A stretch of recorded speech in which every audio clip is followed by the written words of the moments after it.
Well, welcome back to the next part. Now I'm gonna explain the third and fourth stanza. So, as I was talking about the particular poem, that this poem is actually written based on the apartheid issue, which was taking the entire America by storm at that point in time. And the setting is the Afro-American Civil War, where when the color tone or the skin tone of the people, the inhabitants, original inhabitants of the United States of America, although that particular idea was not in the existence at that point in time now.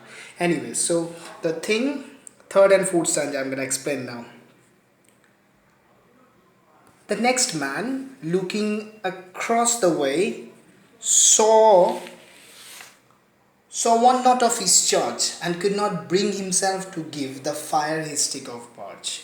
So the first stanza we have read about that particular situation, that these six people were just held up for any reason. Actually, the god wanted to make that particular thing happen, and in the first case we have seen that the lady was not at all willing to share her log of wood, because when she got to see that there was a black in that particular group, so she was just absolutely not at all liking the idea of sharing her log of wood, which would help to save the life of a black. The second one, the man did not feel like sharing his log of wood, because he happened to find one particular man who was not from his own religious community. Now the third man was just the second man, actually the second man did not like to share the log of wood, because when he got to see that there was a man who was sitting in that group, but he did not belong to the same religious community. Even in Christianity as well, there are many groups, like the CNI, the Roman Catholic, so something like that. When he got to see that another man was sitting there, but he was not from his religious community, so he definitely did not like sacrificing his log of wood. So please point to be noted over here that his stick of birch, in Macbeth there is something called birchwood. So stick of birch means that particular log of wood which he was holding in his hands. Well, the next stanza. The third one sat in tattered clothes. He gave his coat a hitch.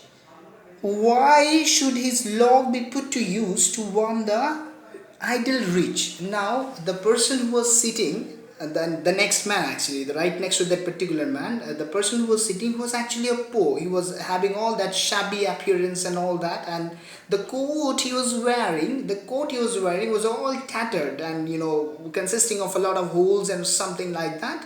So he was chilled to bone. He definitely was not at all feeling all comfortable. So he knew it very well that if he could share his log of wood, at least it would be all okay, he would feel comfortable. But he didn't. Why? Because when he got to see that all these rich people were sitting, and they were all idle, they were all lazy, they were all selfish, they were trying their level best to hoard for their own comfort and benefits or something like that. So this poor also, he was getting chilled to bone. So naturally he gave his coat a hitch, like this one.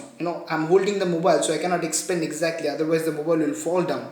So he, like, maybe he was coat like this, so like this, because he was trying his level best to get some comfort for himself. So he was just giving his coat a bit of hitch, okay. But even then he did not, it is very wrong to comment could not, it is like he did not share his log of wood. So let's go for the literary devices.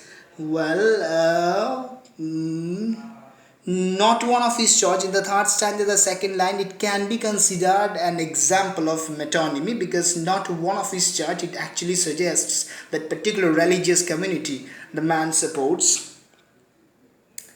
And third one sat in tattered clothes. He gave his coat a hitch. No, there is no such. And yeah, obviously, and the fourth stanza, idle rich, it is oxymoron, because two contrasting words are juxtaposed together to to convey a deeper sense of meaning. So it is oxymoron. Okay, that's all for today. Tomorrow I'll go for the next one. Okay, thank you.